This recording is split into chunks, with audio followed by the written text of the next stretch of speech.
Almost their incentive, if you think about it, the incentive of all this industry was not really about answering business question or tech decision. It was more around builder creator, builder factory. So you end up creating a lot of dashboards that, most of them don't really answer any question.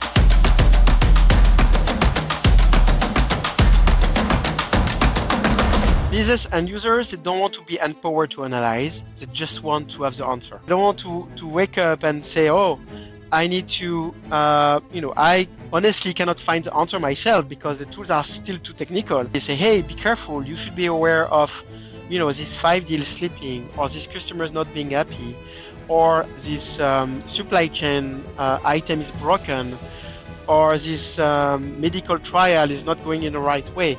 So you're really going to a finally proactive way where you can create agents that are going to monitor the business for you. But still, the context becomes a differentiator. The context is really like what is going to make an amazing output. Because everybody have access to the cell and LLM. Not everybody is going to get the same value of your agent.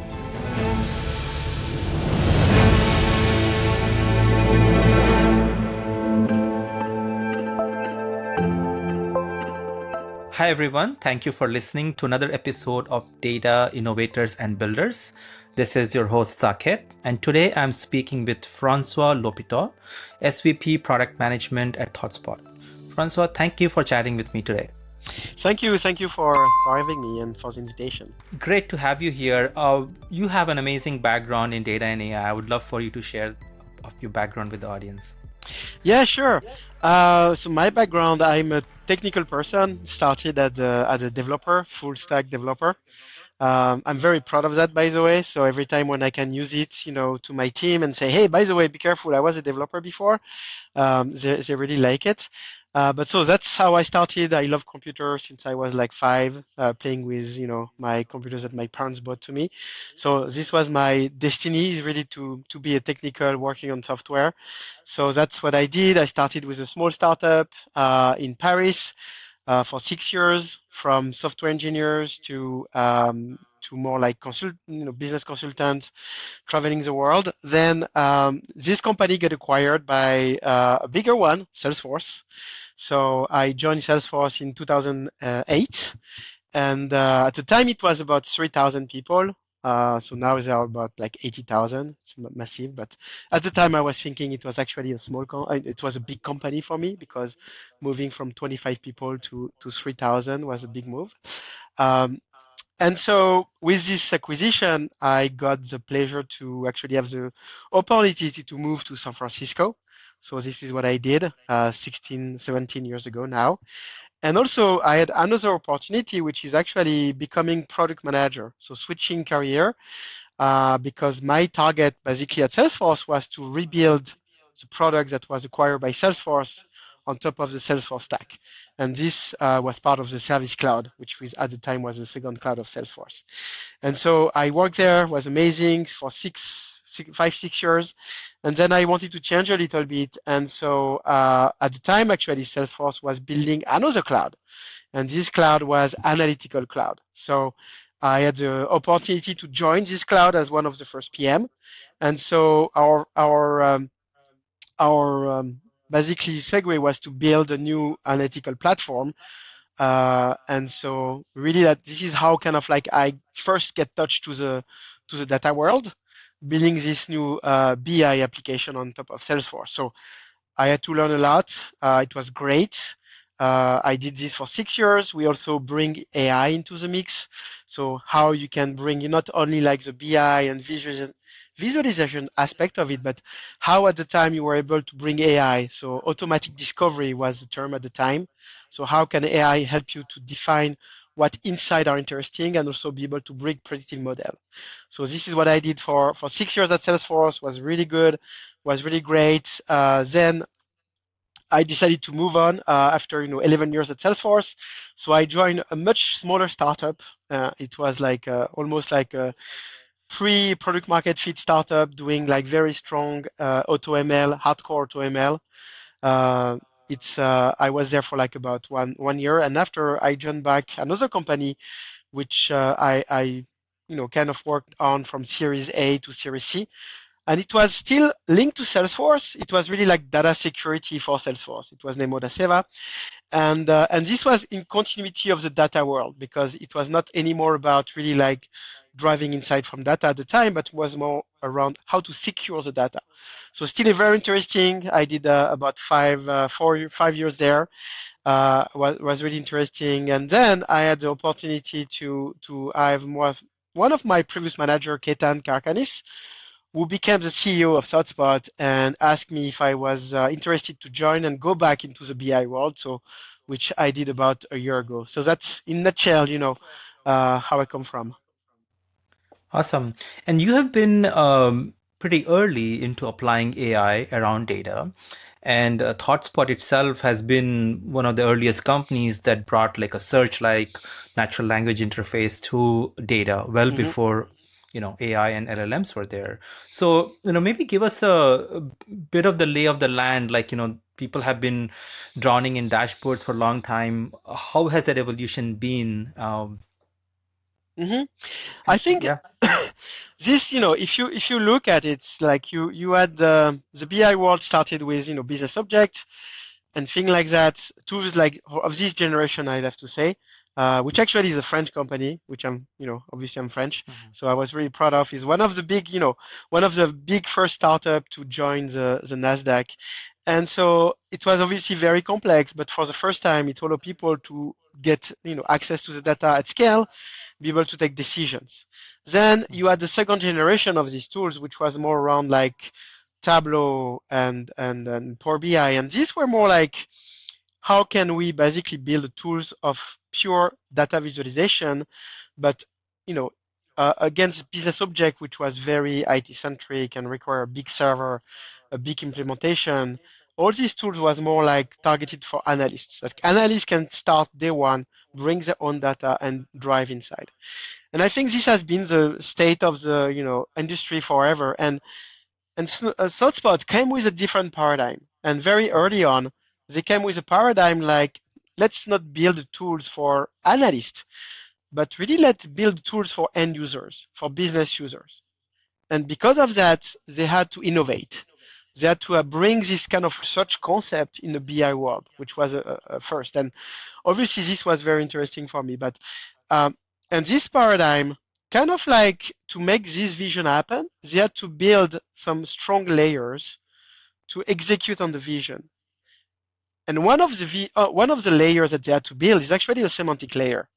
So very early on, Mhm. they had to create the semantic layers to be able to create some kind of abstraction on top of the data and on top of SQL. Because obviously, if you are targeting end users, you cannot ask them to create SQL queries. You have to come up with some kind of like abstraction that is easy for everybody to come up with. And so that's how they come up with the concept of what they call search token. And search token is really powerful in a way that using keywords, you can basically generate very complex analyses. And this obviously was a premise, was the beginning of ThoughtSpot that, as you can imagine, over the last years have changed a lot with the arrival of LLM to be able to continue this vision and make it even better, I would say.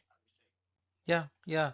And that's basically getting, to the natural language sort of interface, So when you are saying that the dashboarding tools were targeting analysts as their users, right? But now it's the business user who is the target. So as a product person, I think who is the target user matters a lot. So tell us maybe about, where do organizations maybe not or misunderstand what the business users really care about and how they want to interact with data.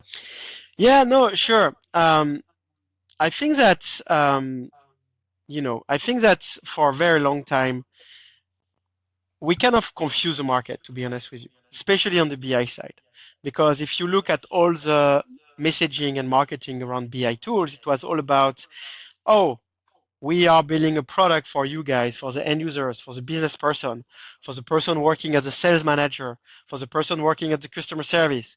And now with my BI tools, you can access everything and you can answer your data and your question yourself. And I think that's been one of the biggest scam actually for the last years, because the reality is, as a business users, I don't want to explore data. I don't want to wake up and say, oh, I need to, I honestly cannot find the answer myself because the tools are still too technical. And then I need to hire a data team that is going to become the bottleneck because obviously all the organization is going to jump on this data team and ask for a question. And then they will ask for a question. They will create a dashboard. Then I will have a follow-up question and they will create another dashboard, right? And almost their incentive, if you think about it, the incentive of all this industry was not really about like um, answering business question or take decision, which at the end of the day is what you want people to do, right? Take decision. It was more around like, hey, builder creator, builder factory. So you end up creating a lot of dashboard that, most of them don't really answer any questions. It's really hard to maintain. Your business and users are not happy because they don't really get the answers they want at the time, and they have to wait a lot of time for it. So I think that it's, for a very long time we have been in I know, in a not so well product, very disconnect between marketing messages and really what people are expecting for. And I think now we are really on the paradigm shift where now we can really deliver value to these end users and to provide them values there at Okay. the level So of would it be what they're expecting. Yeah. hmm would it be fair to say that, we basically transitioned from a time when analytics products were creating dashboards, but the users really want insights and, be able to drive decisions, but dashboards don't automatically translate to that. And that's why I've heard companies have like thousands of dashboards. As you said, you get one, then you want another one. So, uh, is it fair to say that that's where the shift has started to happen with Yes, LLMs? I think, business and users, they don't want to be empowered to analyze. They just want to have the answer. And I think this is a big change. Like, people don't wake up in the morning and say, hey, I need to create 5 dashboards today and it's going to make my life super happy and going to be happy about that. No, they just want to have insight that they can trust and where they can take decision on it. And this has been like to deliver the vision with the existing BI tools. This has been, it's really hard because you need to have multiple people, you need to have which are going to create you the dashboard. And, to be fair, also data can be manipulated at some way.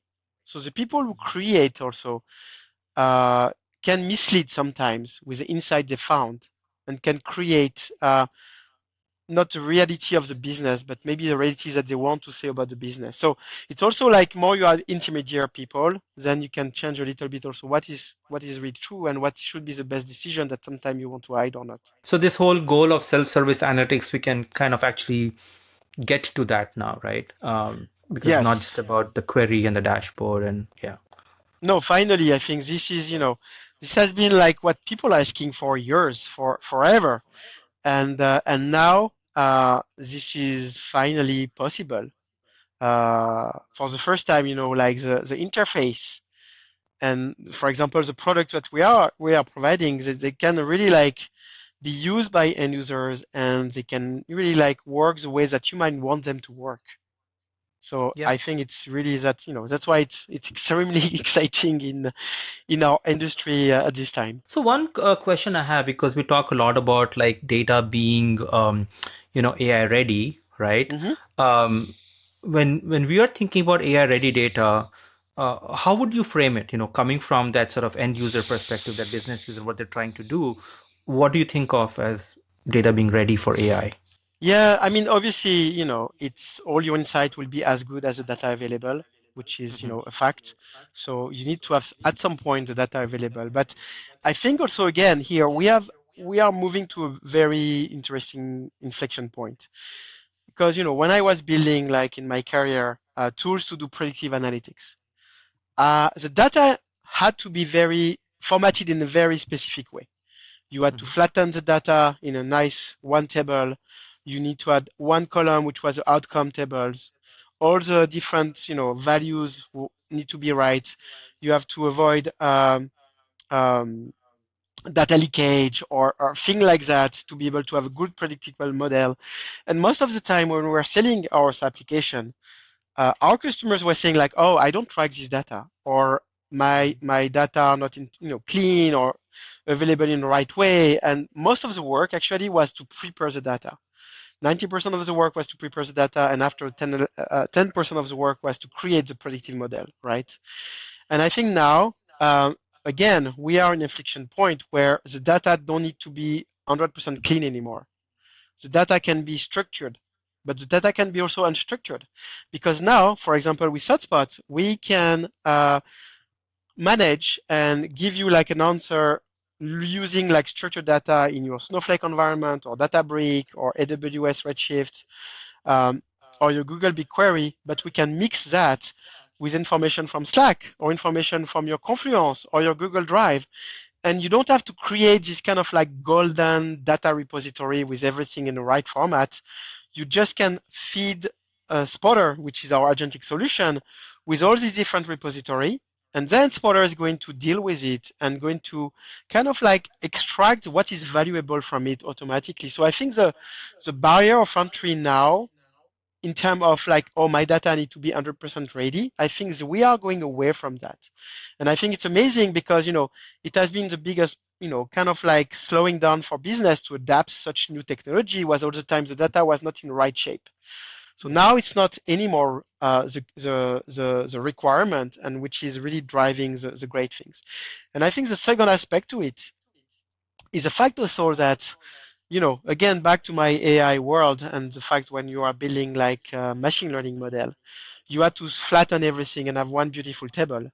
Now, with the semantic layers, the fact that you don't need to flatten all your data anymore, you can just like declare what are the different tables that exist in your system, what is the relationship, what is the business term on top of it. Then again, uh, your agentic solution, like for example Spotter, is going to be able to query one table, two tables, three tables all together, and you don't have to care about the complexity of that.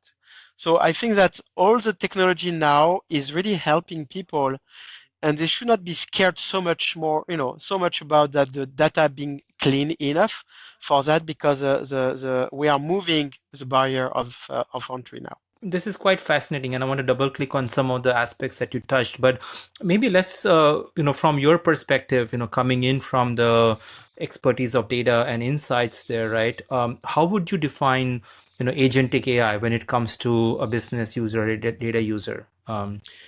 Yeah, I mean, I think that, and this is maybe one of the very complex item, is the fact that people first need to be ready for that, right? And there is a big change management. There is still a lot of users where they need to be grounded with a dashboard, which is fine, right? But they need to be ready also to change a little bit the paradigm, and because the fact that now it's really going to be different, and they need to embrace this change. So, if you think about agentic now, agentic I think is amazing because it's not anymore even like you having to go to a dashboard to get your answers. With agentic AI, now we are able to go back to you directly and say, hey, be careful. You should be aware of, these 5 deals slipping, or these customers not being happy, or this supply chain item is broken, or this medical trial is not going in the right way. So you're really going through a finally proactive way where you can create agents that are going to monitor the business for you. So we are moving from a system of dashboard where I have to create first the right dashboard. I have to create, the right inside, and I have to look at it all the time to be able to be aware of that. To like the next stage where we obviously are, where you have agent now, you can ask questions, you can really like get your insight. To the final stage that we really are working on now at ThoughtSpot, which is what we call the working agent, the agent that is working on your behalf to provide and go back to you with insight that you should be aware of. So I think there is a journey inside agentic AI, at least for the BI, with the stage 2 where it's more like an agentic creation where agents are going to help you to create the semantic model. An agent is going to help you to create your live board explanation. An agent that's going to where you are going to be able to have conversations, really like an assistant to give you business insight. And finally, the next stage, which is really the one that we are pursuing now, which is the most exciting, is the fact where the agent is really going to actually go back to you all the time in proactive manner to tell you what you should focus on the Monday morning without even Mhm. you having to ask about it. And it's not like, fantasy of we are like 5 years from now of that, or sci-fi movie, right? It's really something that is actually now that we are going to share with our customers in the coming months. And I'm super, super excited about that because it's really the ultimate of what they are expecting. Yeah, yeah. I mean, I think that maybe 3, 4 years ago there was a move around analytics tools that could almost be like your news feed. So you could go and say, okay, what's really important? What should I look at? But then I think the technology wasn't there to tie all the pieces Hmm. together. And if I understand this correctly, in some ways we have transitioned the way of working, right? We would first say, hey, this is a dashboard I need. Hmm. Therefore, this is the data I need to pull from these places, and I would build the pipelines and stuff, Hmm. and then build a dashboard. But then you show this dashboard, there's a follow on question to that, and then, oh, wait a minute. Let me go back, let me get that data, let me build that, right? And you're saying now we are very much at a point where one, data is, of course, the understanding of business is in different systems, right? It could be in sales, it could be in Slack, it could be in wherever, right? So one, we're connecting those pieces. But are you also seeing fundamentally that whatever we need to do with the follow-up question, the insights, the drill down that we need to do can be done very dynamically because the data is just so much more accessible? Are we getting to that stage now? Yeah, no, I mean, I think that very much yes. Mm-hmm. And for us, it's really the way why it's possible now, it was not possible before, is again, in historically in BI tools, what you had to do is you had to take your data that was somewhere and you had to kind of like prepare it, merge the table together, augment them, do lookup, and flatten everything, and then put that into your BI tools, right? And then from your BI tools, you are able to query the data which were in your BI tools. The problem with that is once you flatten, you kind of constrain yourself to a type of query you can do, right? Which is a big problem. And then if you want to do drill down, some drill down will be possible, some other will not be possible.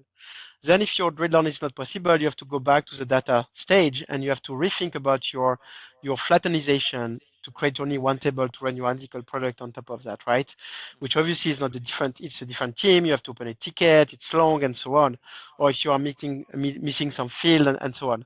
I think the big change here is the fact that now, like within ThoughtSpot, you can query directly the data where the data is, right? In Yeah. whatever cloud data warehouse database, you can query the data. You don't have to move the data. So that's step one, which is easier. Step two is you don't have to prepare your data. You don't have to flatten your data. What you have to do is just create a semantic model. Semantic model where you will declare this is my table A, table B. So like, for example, account, opportunity, product and selling, cases of customers, adoption metric of my customers, and you just create what are the kind of like relationship between these tables. And this is all what you have to do, right? Once you have done that, then you can run your BI tools now on top of that, which means the BI tools now can answer any type of question from account, opportunity, product you are selling, but also adoptions and cases.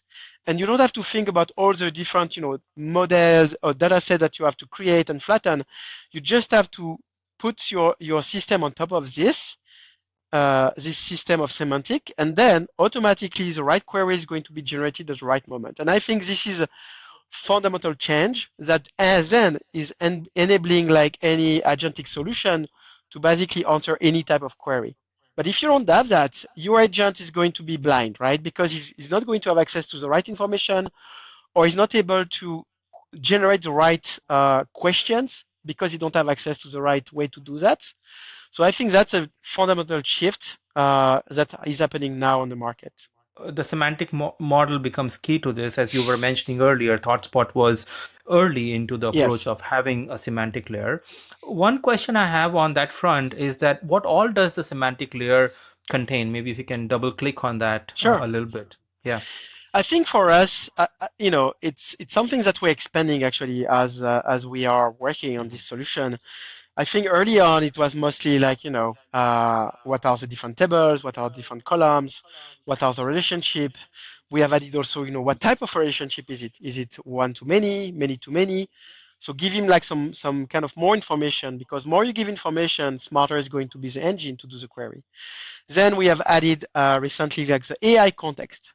So which what we call by AI context is it's basically description of all the information of the different columns that you have to provide more information to the agent, that the agent is more aware of which column to use. Because like sometimes we see some demos with like I have two tables and I have 10 columns and it's working like super well. Yeah, I love it. But the reality of the world is not that, right? As you know, like I've our seen 2000 customers, column tables. Yeah. yeah, exactly. Our customers have like, 200 tables, and which mean like Yeah. 10,000 fields.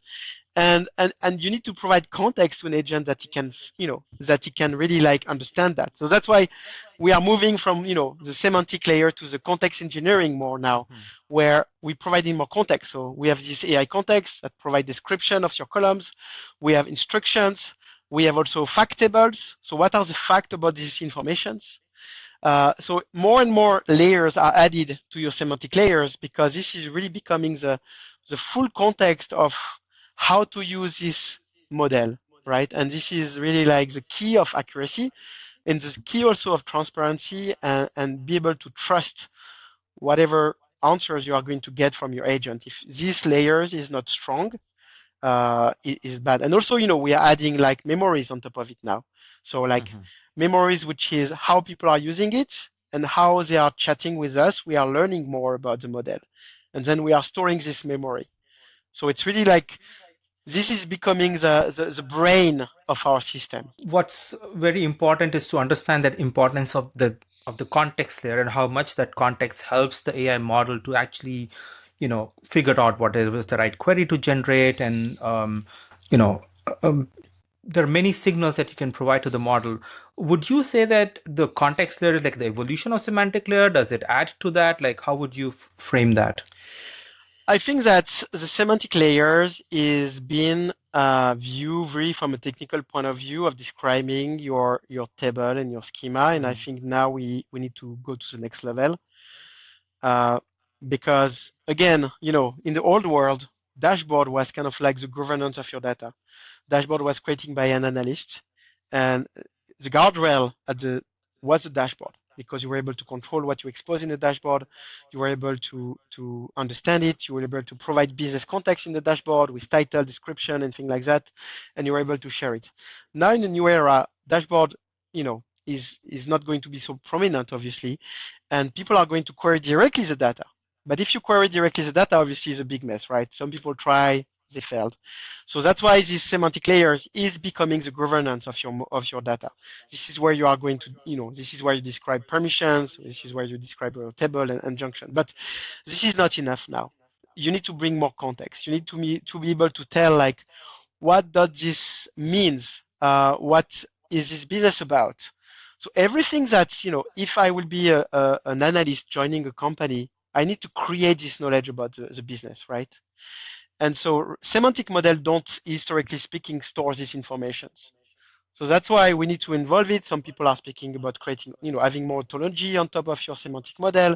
But I think the semantic and the semantic will move to the context really need to bring not only like technical information about your table underneath, but really about more like your business, about what people are expecting, what is the rule of engagement, how people are thinking about these different metrics, or about how they are querying it. And now our target for us as a provider, as a vendor, is to enrich as much as we can the context, this context layer, with all the signals that we have.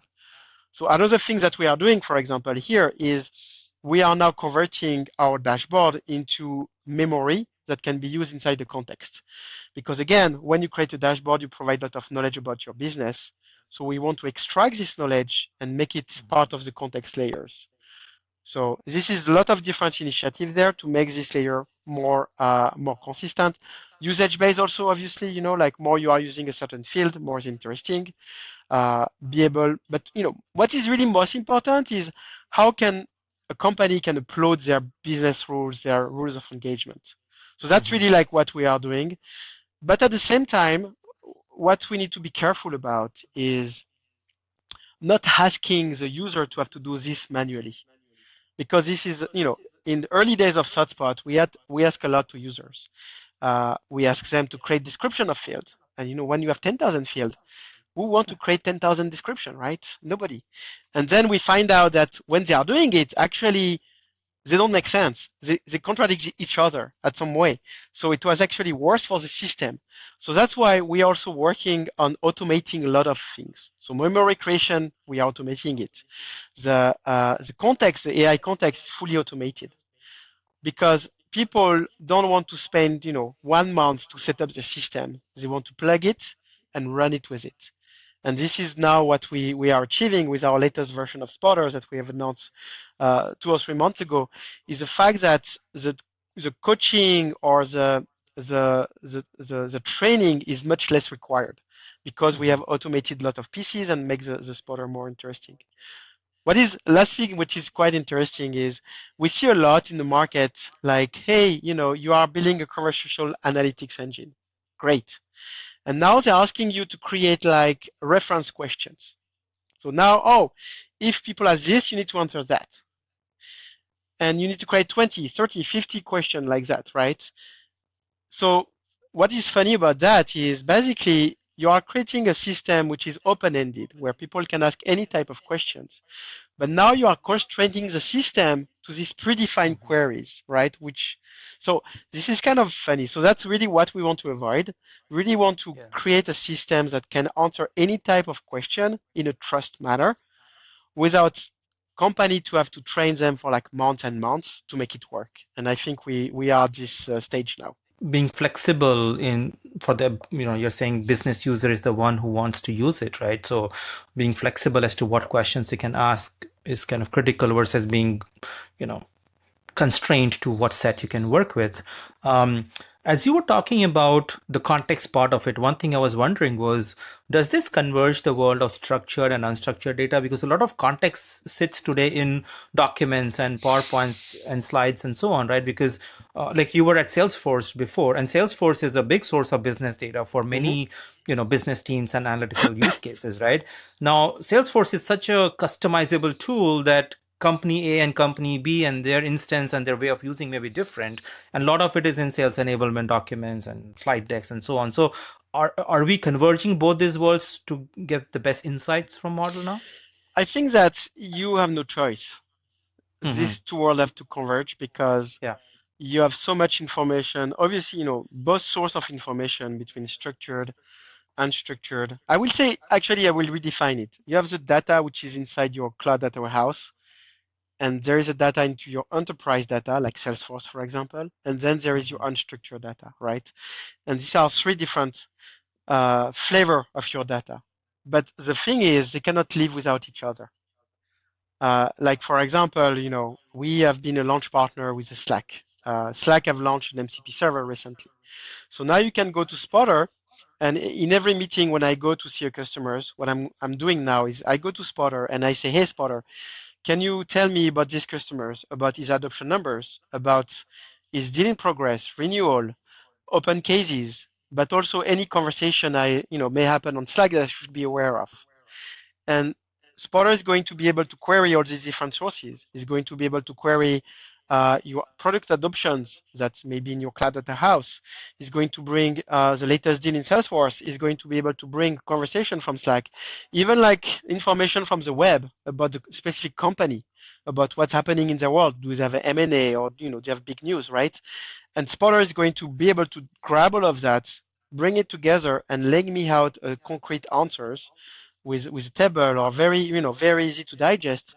And if you think about it, before we had only access to the cloud data house data, and we had like very partial picture of the things actually. So now we've also finally can aggregate everything all together from structured enterprise data, unstructured data, web knowledge into one place. So Yeah. definitely, like it's really giving you much better insight that you ever had before. And then MCP is maybe bringing you more even real time information. So you have the large volume of data in the warehouse, great, but then MCP interaction with again different systems and part of it, I think, is combining data. So your data from sales to data from marketing tool to customer Mhm. success tool, right? So a lot of that stitches together, correct? Yeah, and the Yeah. value even of MCP is not only to give you access to information, but also take action on it. So Mm-hmm. now at the end of at the end of your analysis, you can create a record in Salesforce. You can create Slack message to the right AEs that need to be bring to the call, or you can send an email, or you can book a meeting. So really like the capabilities to be able to automatically act on it. And this is, if you think about the evolution, this is for me really like the next stage. What I was speaking at the beginning is instead of having you to ask questions, to have like automatic system running and say, hey, Francois, I see next week you have this meeting. This is a report that you should be aware of. And by the way, we also book a pre-meeting with the AE that you can work on the presentations automatically. And we send a Slack message to the CSM to asking for this information. So you can really like have a Mm-hmm. mechanism of interacting uh, with all the data as to create your best idea and finally also to take actions automatically. So we're going through this, we're talking about the whole evolution, right? From static dashboards that are built one at a time to then, you know, conversational systems where you are getting insights with your AI agent to, like combining data from different places to like even taking actions, right? And Mm-hmm. you mentioned earlier that Spotter has a agent that sort of works continuously in the background, right? Looking at stuff. So tell us a little bit more about Spotter, and is like taking action the next set of things that's coming in the whole Yeah, 360 I mean, cycle? it's not the next step of this is what we do today actually. Okay. Even Feature is better. here. Yes. Yeah. Okay. It's here. But I Yeah. think that, another component which is really um, like a cornerstone for Spotter is the fact that first you need to have the right information to take the right actions. If you don't have the right information, then your action will be bad. So, Hmm. and this is why also I think the trust capabilities that we have embedded in our applications, if you go back to the what we were calling the search token. So one approach that we have at ThoughtSpot that is very different from the rest of our industry is we don't use text-to-SQL as a technique. Because the problem is, when you use text-to-SQL, you may have hallucinations. To Yeah. SQL query may be a little bit different. Not by a big, by the way, just as, slight different. But slight different in SQL query can be a very different result at the end of the day, right? So that's why we don't use LLM to generate the SQL in our product. We actually use LLM to help us to define our semantic abstractions, which is search token. And then from the search token, we generate the SQL query, which means all the time we are exactly sure about what query you are generating. It's all the time the same query if you have the same search token, which is the first benefits. You have Yeah. consistency into the query generator. Second thing that is really important is because we are not using SQL directly, we can express to users what we are doing. Because what is worst is not understanding and taking, as a fact, an answer from an agent. All the time, you need to be able to check it. You need to be able Hmm. to be sure that they are using the right filters, the right columns, the right measure, because a mistake can be very quickly done, and then your decision process can be even worse than that. So that's why this concept of verifiability by end users, quite unique also to ThoughtSpot, is really like here to build trust with users, build trust that they can really like trust the answers that is provided by the agent. But yes, Spotter is our main assistant, I will say today. Hmm. So any customers can interact with Spotter to ask any type of question, from very simple question to very complex question, like even like what question can I ask about my data, or like give me the numbers for that, or what should I do next month to be able to improve my number by 10%, using a variety of tools that we have embedded in Spotter to be able to achieve that. And then the next evolution of that is really like building more autonomous agents. And this is the one I was speaking about. The Yeah. one where you are just basically telling him like what is your target, and then the workflow is going to work on your behalf 24/7, and it's going to bring back to you the result that you are looking for and even act on top of that. And again, this is possible only because we have access to the data in a Yeah. very governed way and in a very trusted way. Talking about trust, right? And when you're giving the answers, I think the two key things that you said, right? One was that you're not using, LLMs to do text to SQL, which I think is a very important point. In our own experience, we have seen limitations of that Hmm. and sort of issues with that can come up. So you're leveraging your, search token capability. That's kind of something that was a strength for ThoughtSpot before, and leveraging that to do more deterministic SQL Hmm. generation. Um, and then when you talk about trust, so that's kind of trust in like what query am I generating? Is that consistent or not, right? And the second part of the trust also comes in like when you get the answers, to what degree can you get the right sort of citations and references so you kind of cross verify those, right? So tell us a little bit more about maybe some of these technical choices and decisions and how you have done that, because that's pretty unique to what your approach is, right? Yes, and I think this is really about, it's something that you don't necessarily learn on day one, but this is what you Yeah. get through experience. And by experience, we have, ThoughtSpot obviously started from the search token technology, from the search aspect, and to be able to achieve this mission, we had to build a lot of mechanism to make it happen. And basically, we are just reusing the same mechanism to Mhm. make this agentic solution work. So it's really like through experience that we have learned what people are expecting, how they want to interact with data, how we can report back to them. And this was even before LLM. So it's a full experience that we have acquired over the years building our solution that we are just reusing in the age of where we are now. When we talk about context, by the way, as well, right? You mentioned what queries have been asked in the past. There's, of course, you said there were challenges with humans annotating information, of course, back Mhm. when it was needed. Now there's a lot of AI applied being towards that. One of the things that I'm curious is where does the context layer stay?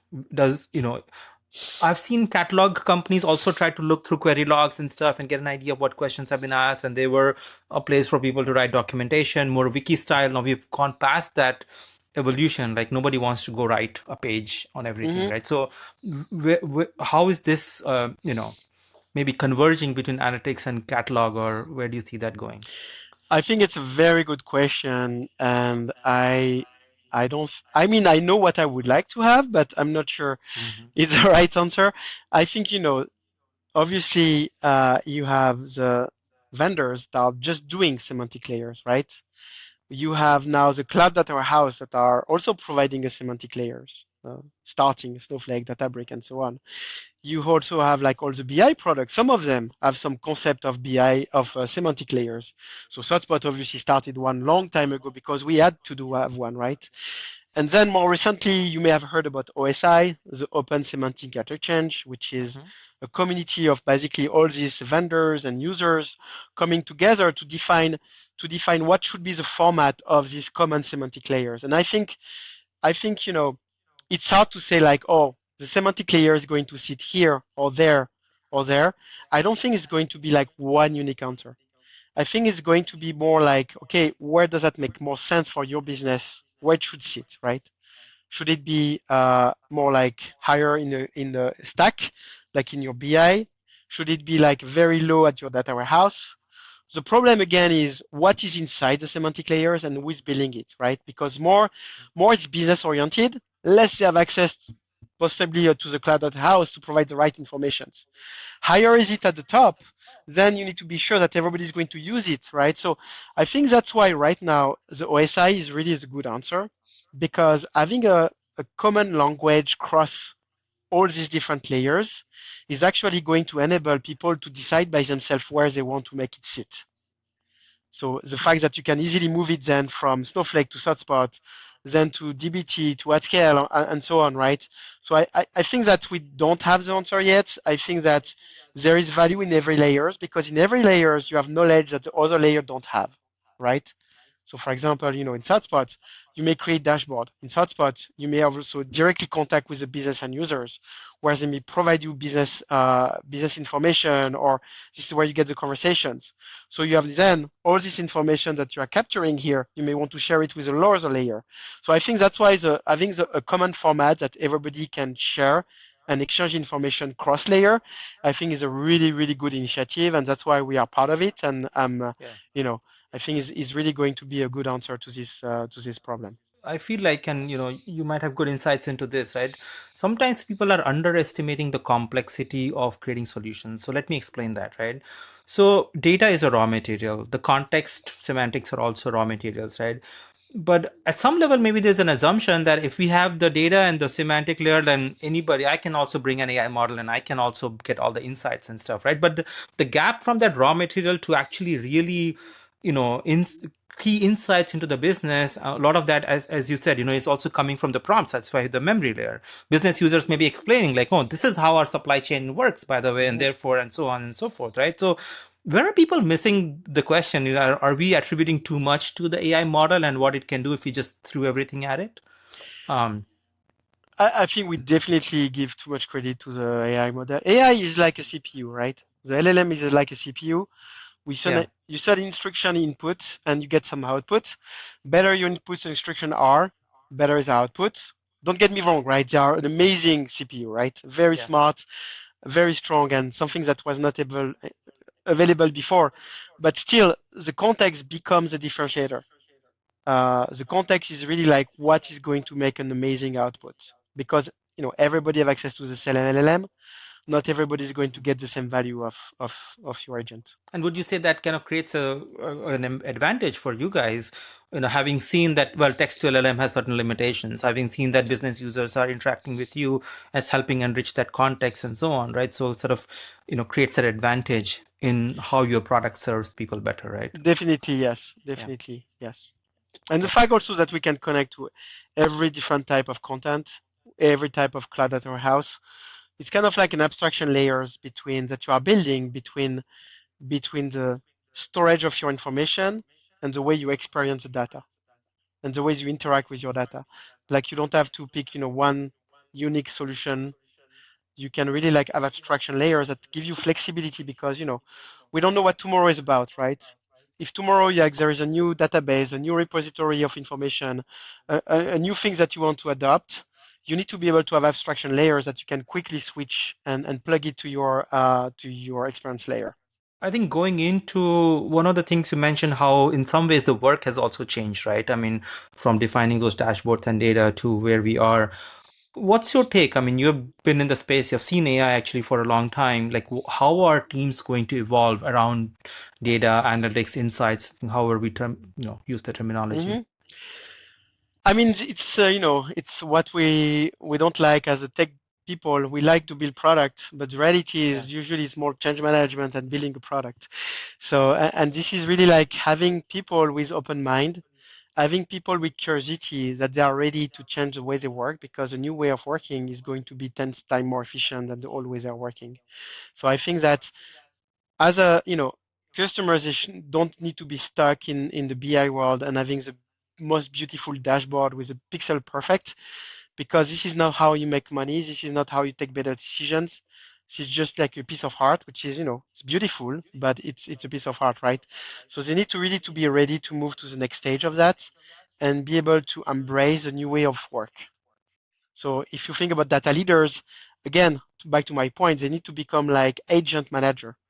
They don't need to be able to build another dashboard. They need to be able to manage agents that are going to provide value to their end users, that is going to be able to take the right decision on behalf of their end users, and really like working on this kind of like workforce management of agents that are going to find insight and take actions. And for the end users, they need to be also receptive to this new way of working. The fact that now they can interact with an agent to get their answer right away versus going to speak to somebody to create a new dashboard. So I think this is a lot of like, change that is need to happen. Obviously, it's not just in the BI world, right? It's in every strat of what we are doing today. But if you look at the BI, they really need the ways that need to change. Then ultimately, the benefit of all this work that has happened over the years around data analytics, self-serve analytics, and so on, is to operate our businesses better, right? I Yes. mean, get to know what is happening in the business, get a pulse on that, understand what's going on, and take those actions. And that sort of goes to that, you know, um, the executive layer, the managers, the individual people, right? What are you hearing from, chief data officers or other execs, because you're at the forefront of bringing this kind of interface out, right? What Hmm. are you hearing from them in terms of business impact? I think that I think that people are start to be amazed by the capabilities of what, for example, Spotter and ThoughtSpot can do now. The Mhm. fact that I can ask, hey, look at my quarter, tell me which deal are at risk, build me a plan to create 10% leads more this quarter. And the value of this, the things that you can do now, it just amazing. But for the CDIO, I would say like, it's really like should come up to the what decision will you want to take, how you want to focus in your industry, in your company, how you want to help business leader, IC people to take better decision on every day. What are the type of decisions they need to take and be able to work up to the chain that, okay, if you want to be able to do that, this is what you need to put in place. And and I think now it's a better day than ever to be able to do that through the different application and solution that exist on the market. Tell me a little bit, like, ThoughtSpot started as a very enterprise focused business, right? How has the business model also changed, perhaps, as this has Yeah, gotten more democratized? I think there is two things. That one thing is we obviously it's quite interesting. Our customers are from Fortune 500 to much Mhm. smaller company of like 50 people, right? And there is two main use cases that our customers are using us for. The first one is obviously to revolutionize their internal BI to come more to an agentic solution where they can speak to their data and take faster decision for internal teams, right? But also we have a big new business which is about embedded analytics. It's about every company that is building a product and they need to be able to part of their product that they are selling to their customers. They need to be able to embed analytics, embed conversational analytics into their own product. And they don't want to recreate everything from scratch, because usually their business their expertise is in a different industry. It's not like a BI in expertise. So that's why half of our business is actually about customers buying our solutions to be able to put it into their own product, that they can share dashboard, that they can share also conversation with their own customers, and then they can monetize the data that they have inside to their customers without having to spend all the R&D time to make it happen. To wrap up, for those who are in the world of data analytics, what learning resources might you recommend to them to sort of keep up with these latest changes? Yeah, I mean, I have obviously subscribed to a lot of mailing lists. I don't know all of them by heart, but one of the things I'm using right now is really like my best subscription I have right now is Medium actually. Because Medium, after 1 week, when you start to look at specific article, it's going to recommend you exactly what you want to. And so through Medium, I was able to really like to discover new author that are fascinating and that are really interesting. So for me, Medium is my source number one, and I have like plenty of other I can share with you after if you want Yeah. of newsletter. But this one is really interesting for me. And what's the best way for our audience to connect with you, to want to reach Yeah, out or sure. listen to you? Connect me on LinkedIn. That's the best way to connect with me. Awesome. Well, thank you so much. This has been a fabulous conversation, Francois. Really enjoyed, went deep into a lot of topics. Thanks for taking the time. Thank you very much.